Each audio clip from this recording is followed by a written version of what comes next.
forces of nature that dominate the universe. Imagine a power greater than all of these. The power of the human mind.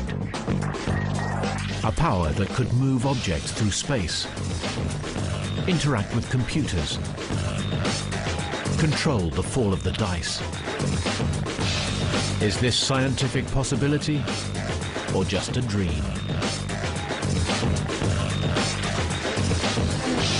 Enter the fifth dimension and find out if there is such a thing as mind over matter.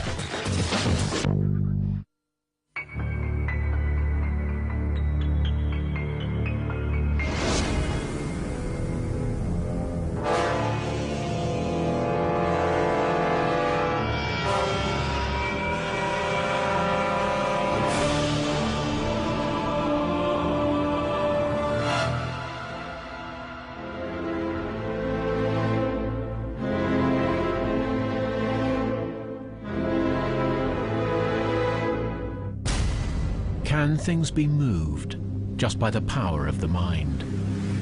Seeing the table move actually scared the hell out of me. It's clear that we were not lifting it with our fingers touching the tabletop very lightly.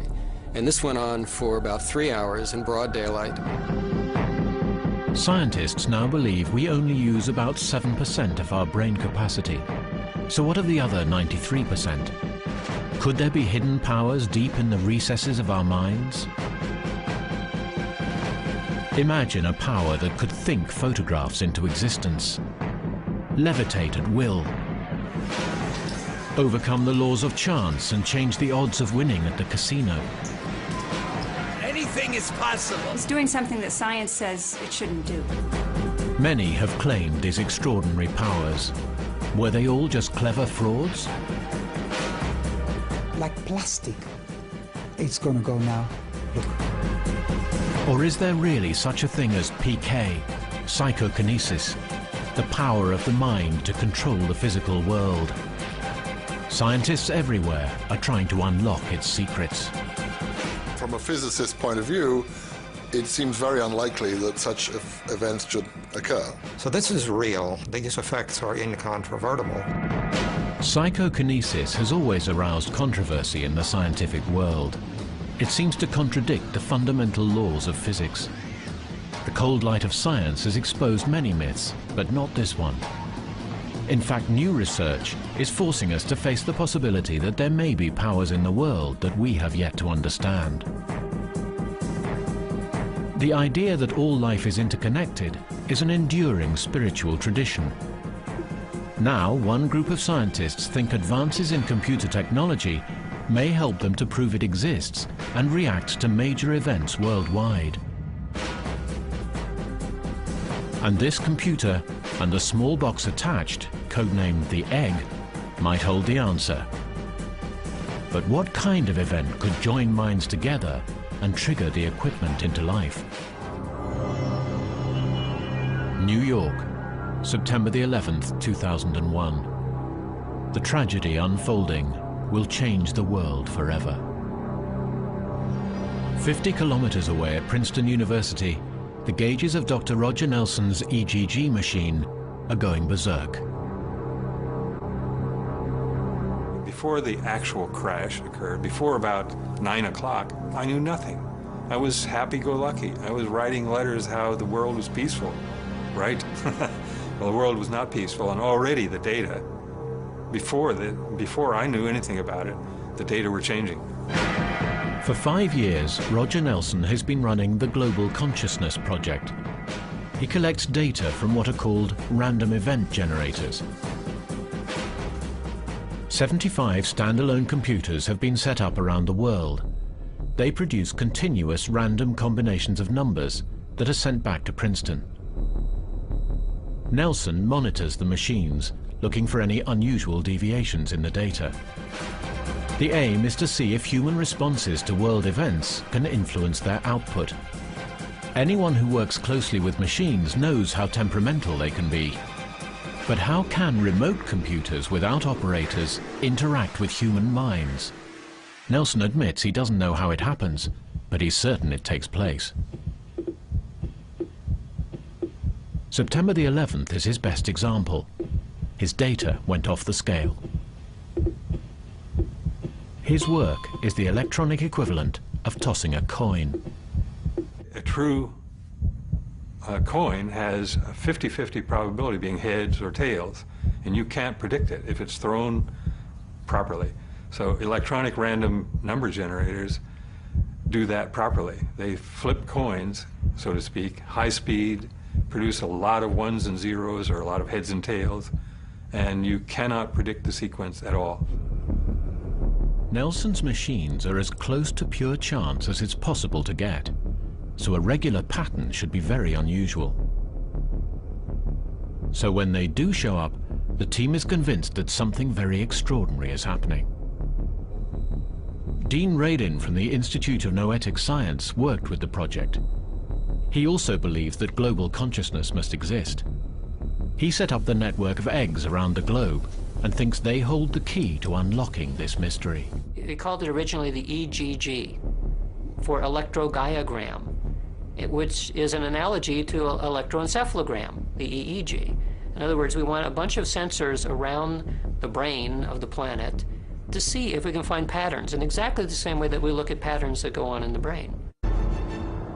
On the morning of September the 11th, 2001, as the American Airlines flight left Logan International Airport, the computers appeared to do something extraordinary.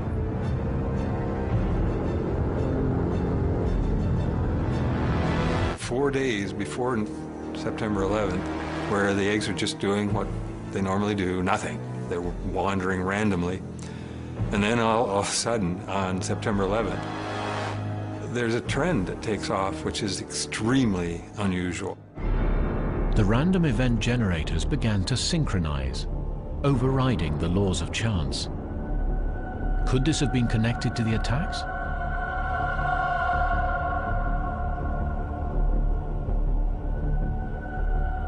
We have now 5 years of data, and on 2 or 3 of the measures, this 9/11 outcome is unique. There's nothing else like it in the database. News of the catastrophe flashed round the world, and the world stood in shock. Could this surge of emotion explain the mysterious data? Nelson is sure it does. Human consciousness interacts with the physical world in the form of a random event generator in such ways to change the output. In San Francisco, California, is the Cognitive Science Laboratory, set up to assess scientists working in unusual fields. James Spottiswoode is professor of physics there. What does he make of Nelson's theory? The hypothesis of the Global Consciousness Project that the consciousness of the world's human beings has an impact upon random number generators has a big problem in its definition. We don't know really how to define what conscious state 6 billion people are in, and to what extent the 6 billion different people have a consciousness or a conscious state that is in sync with each other. These are not measurable quantities. Nelson's conclusions are based on meticulous statistical analysis. But statistics are not always the whole story. One of the problems is that you can always find improbable things in random data if you just do enough kind of different tests, consider enough different time periods, different statistics. Some of them will pop out as being quite unlikely.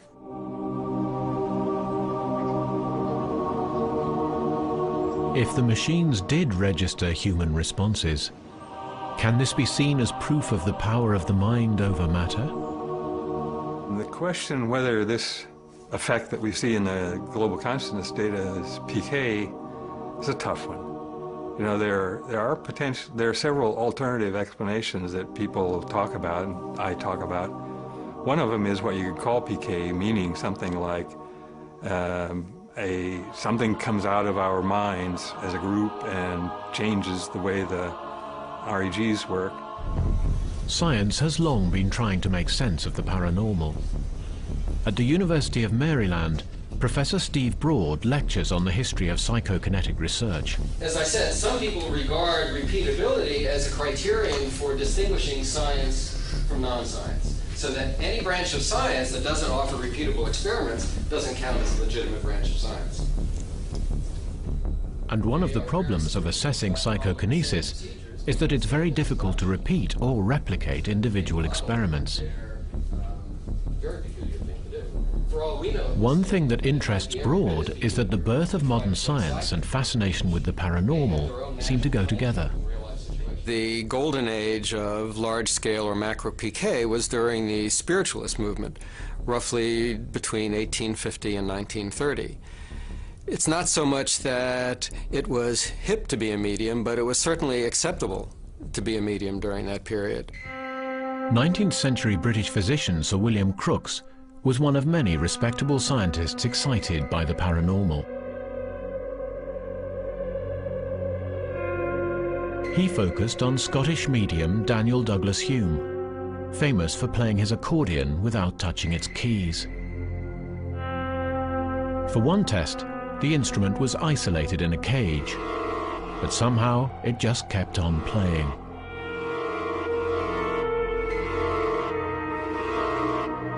At the same time, inquisitive Victorians in Britain founded the Society of Psychical Research to investigate these strange events. It's still going strong. Its president, Professor James Poynton, has taken a special interest in Hume's case. At other events, Hume put the accordion in someone else's hands, someone who couldn't play an accordion, and the thing just simply began playing on its own. And sometimes Hume would take his hands completely away from the accordion, just sat there and played on its own. So there was no set accordion that could be said, oh, well, this is a trick accordion, it's got a machine inside and it plays automatically, because that wasn't the case. Eusapia Palladino was an Italian woman living at the same time. She too had apparently extraordinary talents. Countless reports document her ability to make tables glide unsupported through the air. But none of them could explain how she did it. What interests me about the cases of Hume, Palladino, and some of the others during the great heyday of mediumship is that the phenomena can't be so easily explained away. The technology wasn't there to simulate the phenomena, the conditions of observation were too good, and we can't resort simply to cheap explanations in terms of fast hands and diversion techniques. The 19th century observations of levitation and ghostly phenomena by D.D. Hume and others, I think are fundamentally unaccessible. Anecdotal evidence from that far in the past, where one has no ability to control the environment and to understand what the circumstances exactly were that these alleged events occurred under. I suspect that there's nothing much you can do with this data, except to say that something apparently odd may have occurred, but I don't think it's of any use in science. But there are baffling cases modern science has been able to reach. Extraordinary stories of a Russian housewife began to filter through the Iron Curtain in the 60s.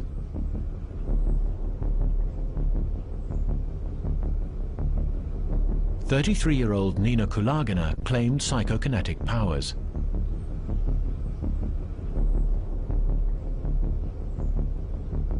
Her husband filmed her first attempts, and scientists have been arguing ever since.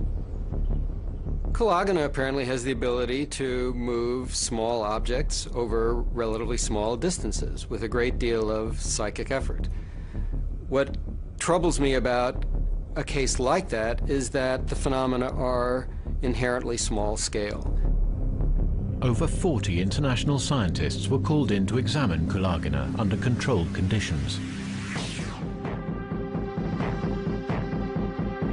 They claimed there was no rational explanation for her mysterious powers, but modern scientists are skeptical.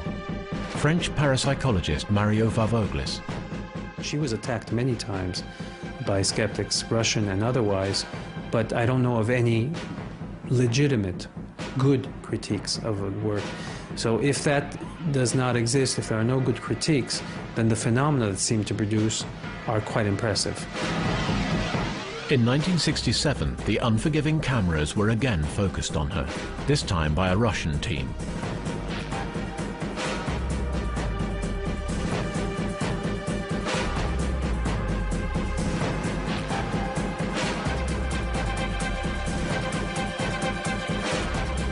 Even in close-up, it's hard to see how she's making the box shift across the table, but it certainly is moving.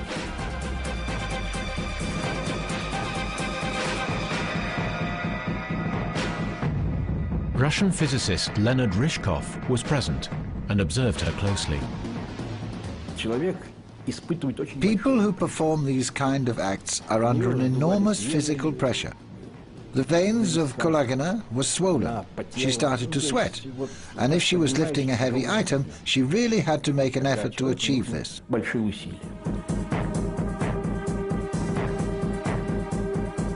Dr. Ryzhkov and his team built an airtight glass box for the experiments.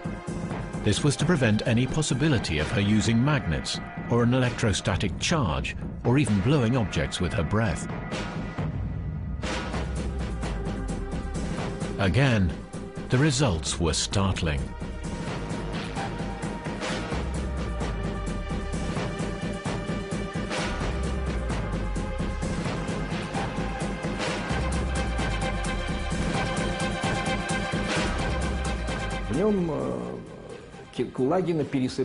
Kulagina could move the matches as if a wind had pushed them.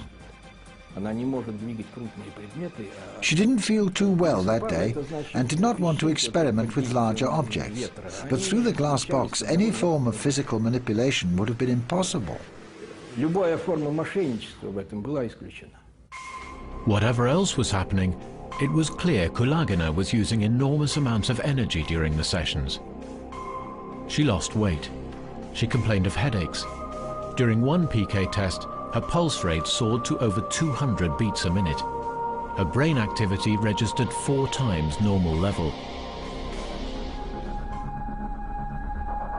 Usually she only gave sessions after many hours of careful preparation, which made some critics suspicious. But one day she was caught off guard. In 1974, 2 German scientists paid her a surprise visit. Psychologist Jürgen Keil from the University of Tasmania was one of them.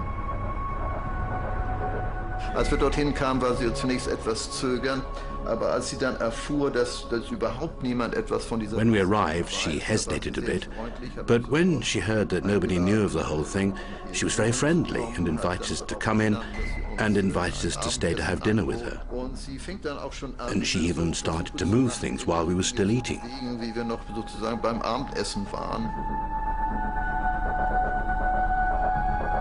Kyle filmed Kulagina at work in her own home.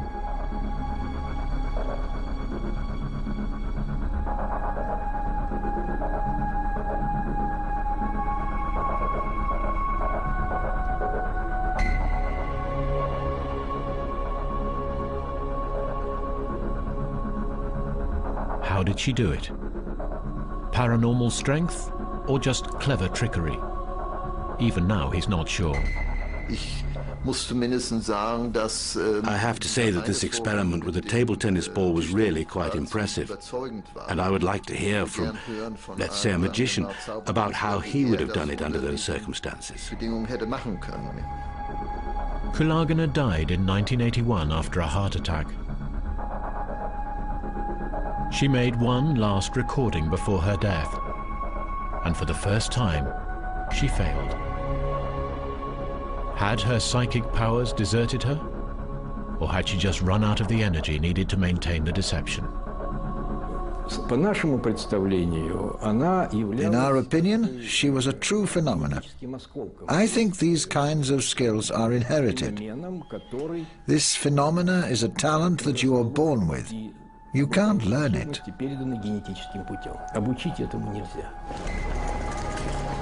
The PK craze swept through Russia.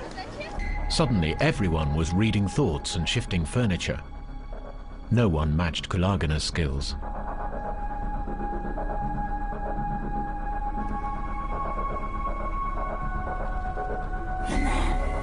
The same research team that had assessed her turned their attention to Boris Ermolov. He claimed he could suspend objects in mid-air using only the power of his mind.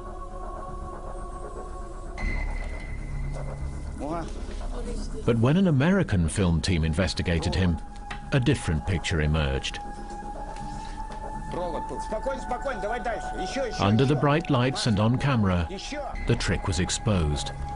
In case his psychic powers failed, he had fixed a fine thread between his knees to create the illusion of objects floating in mid-air.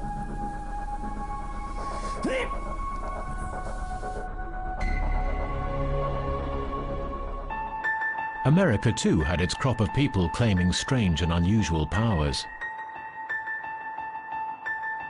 Ted Serios, the self-styled thoughtographer, was one. His apparent skill was imposing images on film just by thinking about it.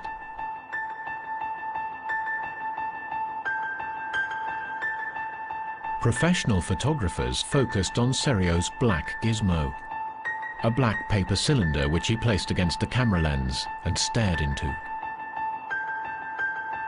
One of the standard myths about Serios is that his anomalous images were all produced through holding a gizmo, which is a rolled up piece of cardboard, in front of the camera, in which allegedly Ted would conceal some sort of transparency that would then be recorded on film. The photographers maintained substituting a prepared transparency could be done easily, and the result on film would be the same. It's a nonsensical explanation. It doesn't even begin to approach an explanation of the very best cases. For example, there were many cases where Ted wasn't even near the camera, where he held no gizmo whatsoever.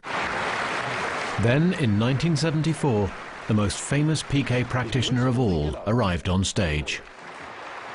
Uri Geller had always known he was different. The first time that I realized that I had something very strange, maybe even unique, was when I was 4 years old. And I was simply eating soup in my mother's kitchen in Tel Aviv, where I grew up. And suddenly, as I lifted the spoon towards my mouth, it actually started bending and it broke in half.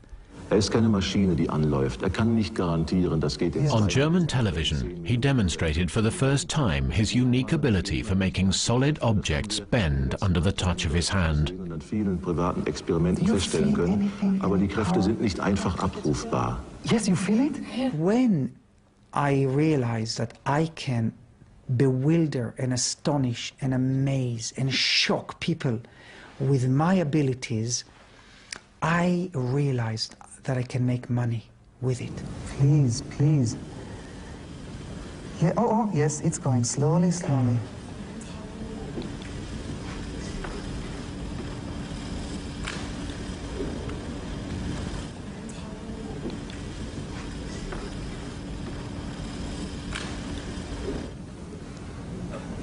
Please. It's like there. Overnight, he became an international sensation. Germany went crazy. I was on the cover of Der Spiegel. I was on the cover of, gosh, probably Stern and Bunte, Herzu, you name it. Bild Zeitung ran a series with me. I went and bent the ring of the mayor in Munich. I stopped the cable car going up on the mountain. And I was every day front page story in Bild Zeitung. And then the same happened in every country around the world.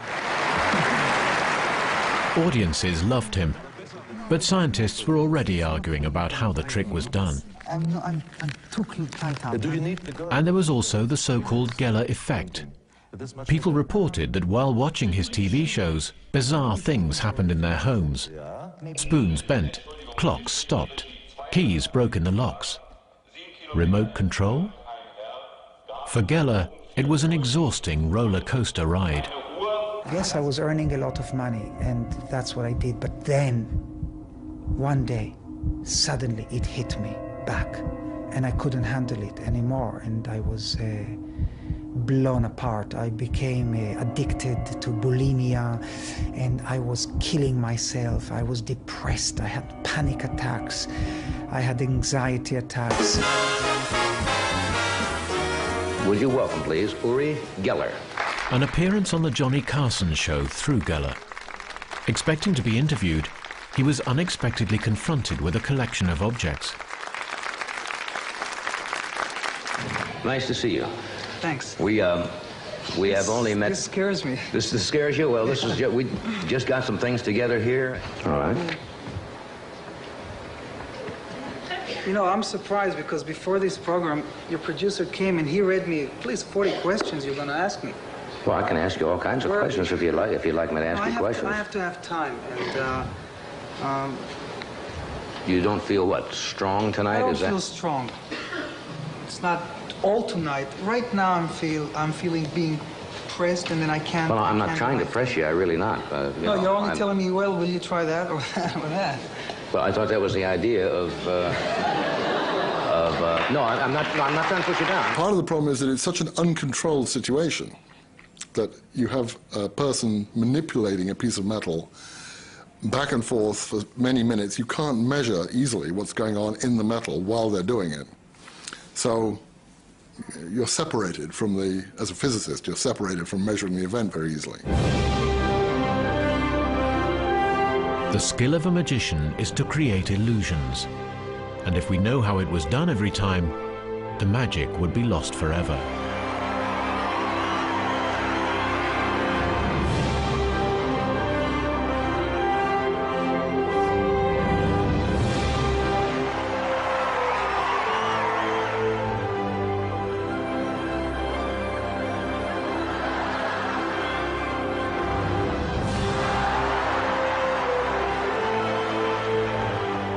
So is Geller nothing more than a supremely clever conjurer?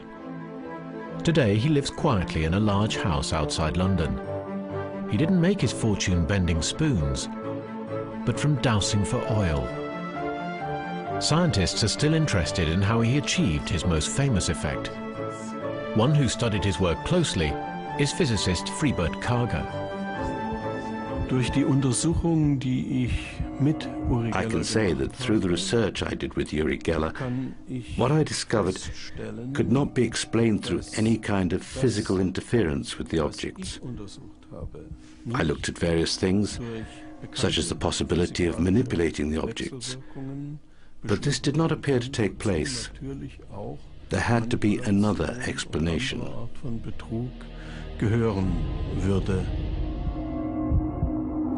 Many have tried to expose Geller as a fake, but to this day, nobody has really succeeded. What he does defies logical explanation. Karger thinks science is approaching the problem in the wrong way. I think we can establish that this phenomenon does exist. It's a reality. But you can't describe how this takes place through the language and theory of physics. And now, let me show you what made me famous. It's unbelievable, but it was a spoon. And this is what I did. What happens here is it becomes almost like, yes, you see, look, the handle is becoming soft, almost like plastic, because the metal is being changed, the molecular structure.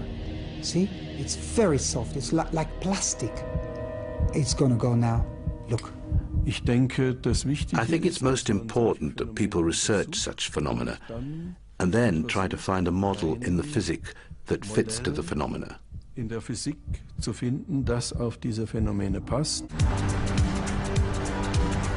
first scientific attempt to create a different model came from an unexpected quarter, the world of gambling. Every year, millions of people try their luck and live their dreams in the halls of Las Vegas's casinos. There are fortunes to be made and lost, and strict security ensures there's no chance of cheating.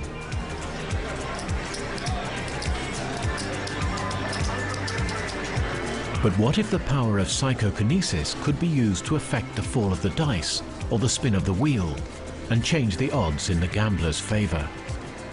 70 years ago, one man tried his luck when he approached Joseph Rhine, who worked at Duke University, North Carolina. Rhine's daughter, Sally Feathers, remembers the day. I think it was in the middle 30s, 1934, 35. A gambler, a man who was a professional gambler, came by the Duke Parapsychology Laboratory and said, "Hey, Doc, let me show you what I can do. I can influence dice mentally by just willing them to come up." Well, of course, we've heard claims like that from many people from casinos, but it had never been looked at, to my knowledge, it had never been looked at in a scientific way until that time. Rhine wanted to know if the mind could influence the fall of the dice, so he set up tests under laboratory conditions. But his results are no longer accepted. Jessica Utz from the University of California. I think there were problems with some of the early experiments, as there were in many statistical experiments. It was a brand new field, people, both statistics and parapsychology, and people didn't understand the kinds of controls that you needed to have. So, for example, it may be that certain faces of the dice weigh more than others, and those kinds of things were not taken into account. Rhine wanted to see if it was possible to do what any gambler wants: make the machine throw the winning numbers just by focusing on it. Surprisingly, some of his results suggested that it really was possible to affect the way the dice fell. Very interesting to have this store come up. In the case of the PK dice experiments, the effect itself is quite small, and yet it's statistically significant. The practical significance or practical importance, I think, comes from the fact that it is doing something that science says it shouldn't do. And so even though it's a very tiny effect, that may have huge significance in terms of trying to rewrite the laws of science. Rhine's work quickly hit the headlines. The scientific community was not sure whether to take him seriously, and in the outside world, his work became a joke.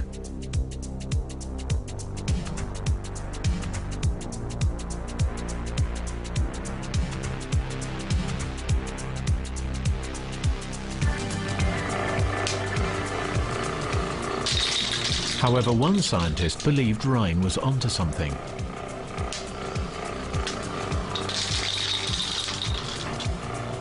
Physicist Helmut Schmidt was working for Boeing, the aircraft manufacturers. Rhine himself did dice experiments, and it seemed just sensible to me to repeat these in a more respectable setting, if you like, by using electronic devices. So Schmidt developed an early random event generator. So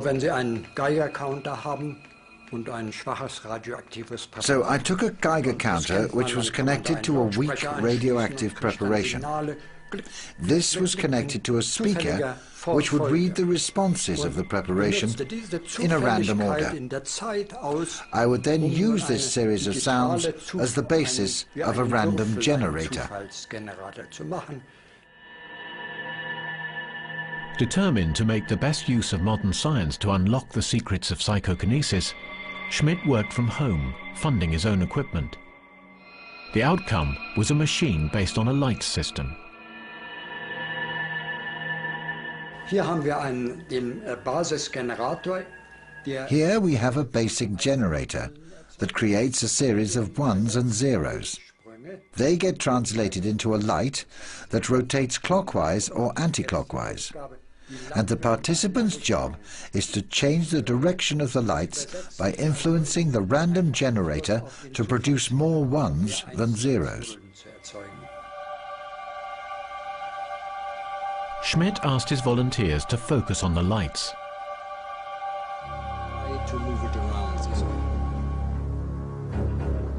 Then he told them to try and change their direction just through the power of thought.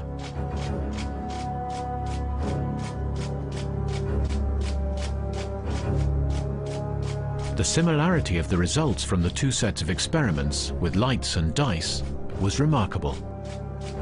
Schmidt's data clearly suggested that his subjects were influencing the way the lights moved round the dial, just with their minds.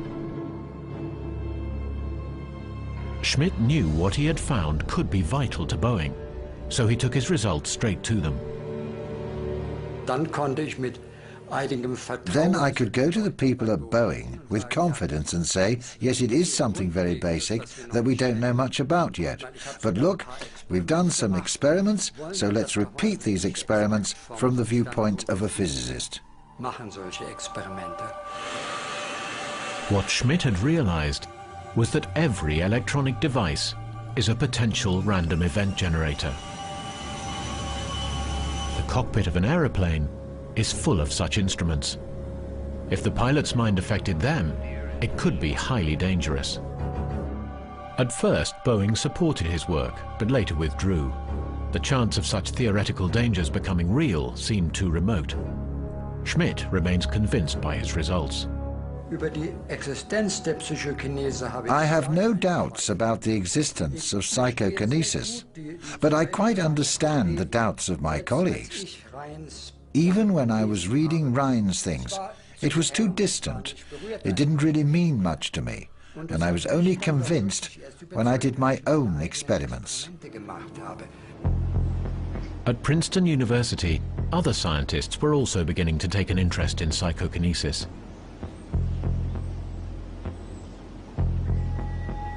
In 1979, the engineering faculty set up the Pear Institute, headed up by Professor Robert Jahn. The word PEAR is an acronym, P-E-A-R, P for Princeton, E for engineering, A for anomalies, R for research. So we are a laboratory in an academic environment that is attempting to study the engineering aspects of anomalous mind-correlated phenomena. Once again, it was an aircraft manufacturing company that was interested in these strange forces. The first major supporter of the program was James S. McDonnell, the patriarch of the McDonnell Douglas Aerospace Corporation. The company had recently experienced a series of mysterious fatal crashes. They needed to find explanations. Could PK be the cause? His statement to me was that he could not in good conscience put a young man in the cockpit of an F-18 and be totally confident that in times of stress in combat or other emergency situation, that all of the equipment that was controlling the airplane was not somehow being disturbed by the emotional state of the crew. After James McDonnell died, the company withdrew support for Pear, but the scientists continue to try and produce a scientific understanding of PK behavior. They study events that happen too often just to be coincidence, but have no apparent cause. Can science produce a model to deal with this? Brenda Dunn from the Pear Institute explains. All of the experiments, regardless of their physical nature, have this random element, and all of the protocols involve having the operator trying to influence, to affect this random process, to shift the output one way or another. The Institute does all kinds of experiments. The results often exceed anything expected by chance. Here, the subject is trying to influence the rhythm of the drum. It's slow work. After 25 years of research, Dunn is just starting to draw some conclusions. In our efforts to model these phenomena, we have postulated that the actual effect does not come out of the conscious, cognitive part of the mind, but out of the unconscious, out of some much more fundamental subconscious or unconscious part. This is a real breakthrough. For a long time, psychokinesis has been believed to be the product of conscious thought. In this test, for example, the subject is attempting to influence the height of the water stream just through the power of her concentration. But the idea that the answer might lie in the subconscious mind opens up new and exciting avenues of research. In the 21st century, it's robots that are pushing the boundaries, as French psychologist René Payoc explains. The participant lies in bed and we wait until he is asleep.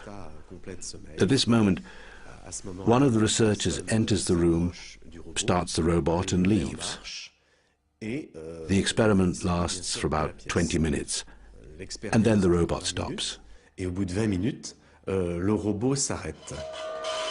random event generator powers the robot. The aim is to see if the sleeping, unconscious mind can influence the direction in which it moves. It's assumed that if the robot comes too near, the sleeper will try and make it go away. The results are startling. These experiments appeared to show that it was possible for a sleeping human being to unconsciously influence the generation of chance inside the robot, and hence change its direction. Payoc's recordings show the path the robot takes, and it seems to show that when the robot gets too close for the sleeper's comfort, it moves away in a defined direction. Is it really driven by the power of the unconscious sleeping mind? In Princeton, Dr. Roger Nelson also thinks intuition might be the key to unlock this mysterious side of the human mind. 15 years ago, he started to wonder if collective human emotions experienced in a group could influence the output of random event generators. We started doing a series of experiments which we called field REG, field reg experiments, and went to conventions and concerts and operas, and what we found is that places where there was a kind of coherence and resonance in the group, there the REGs would deviate from their normal behavior or from the expected behavior. In other words, the REGs, field REGs, could see, so to speak, that group consciousness. Were the machines really registering human emotions? What we're trying to look at in these field experiments is the coalescence of a group consciousness. We're trying to look at resonance, kind of a pure resonance where among people, which we believe may extend to our machine as well.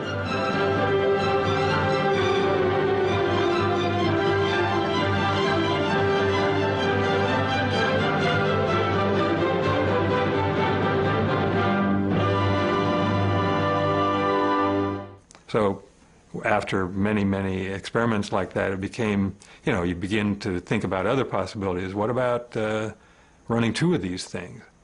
What if we take a look at something that's happening on television, like the Oscars or the O.J. Simpson trial, and take data from something running in Europe, take data from another one running in the States, and combine those? In 1997, a tragic event provided Nelson with the ideal opportunity to put these ideas into action. On August the 31st, in a dingy Paris underpass, Diana, Princess of Wales, was killed in a car crash. Her sudden tragic death sent shockwaves around the globe. Diana was killed, and that was, as you know, as everybody remembers, it was a point of focus for really large numbers of people. And I, again, organized a group data collection on the day of the funeral. And we had, I think, 12 or maybe it was 14 REGs in Europe and the United States. And all of those data were combined, and we got a large effect. In the wake of Diana's death, public grieving hit unprecedented levels. Were these intense emotional responses powerful enough to influence physical matter? For Nelson, this surge in global consciousness opened up a whole new avenue in his research. Not long after that Diana incident, I brought physiologists who think about brain waves and parapsychologists who think about mind-matter interaction, brought them together, and Dean Radin and Dick Bierman and I were standing in a hall talking about, the possibilities, and Dean said, "Why don't we make a world EEG?" He's talking about something like the electrodes that go on a person's skull. Now, instead, you put REGs on the whole Earth as if it was a giant brain. And that's what we did. The result was the Global Consciousness Project, with random event generators set up in 75 different locations across the globe. Roger Nelson has been meticulously analyzing the data for 8 years, and he has become convinced human responses to great world events are being registered by his machines.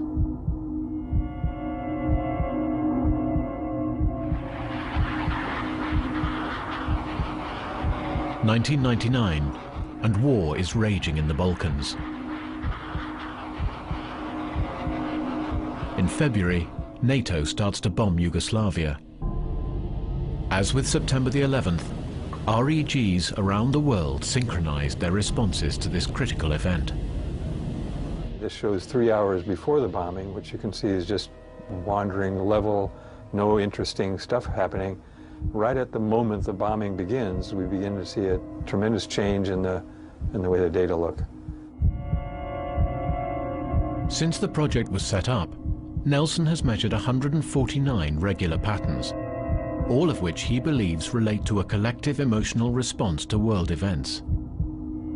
Could the results of 9/11 take us nearer to proving the reality of PK? Physicist James Spottiswoode is still unconvinced.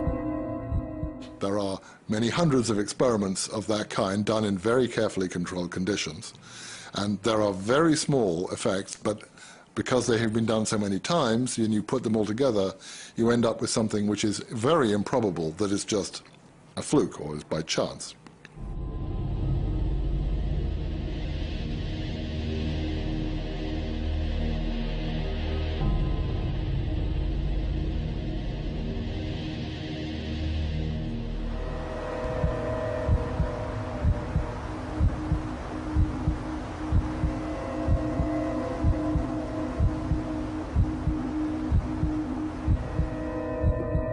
Do I think that there is evidence that PK exists? I would have to give a guarded no. The central problem with research into psychokinesis of random number generators is that the effects are very, very small. So one needs a large number of trials occupying many, many hundreds of hours to get enough of an effect to be able to test whether other kinds of external factors in the experiment may be having an effect on them. PK literally means psychokinesis. It means moving something with your mind, and it's probably misleading. At least now, if you stay with the data, you can say, we've got a correlation, and it's a very interesting one. Big event happens in the world, big changes happen in the data. Just exactly why and how remains to be learned. So Nelson's experiments only measure responses to events. They may even show that the joining of many minds is strong enough to be measured. Many scientists remain skeptical, but if it could be proved, the fundamental laws of the known universe would be blown apart. But what if that power could be used to control events before they happen? Not just to respond, but to decide the future. It's a dream some fear. The grim truth, it seems to me, is that if we can make the world a better place with our psychic abilities, we can also do harm with our psychic abilities. And the real lesson then may be that we just need to work on our own self-control.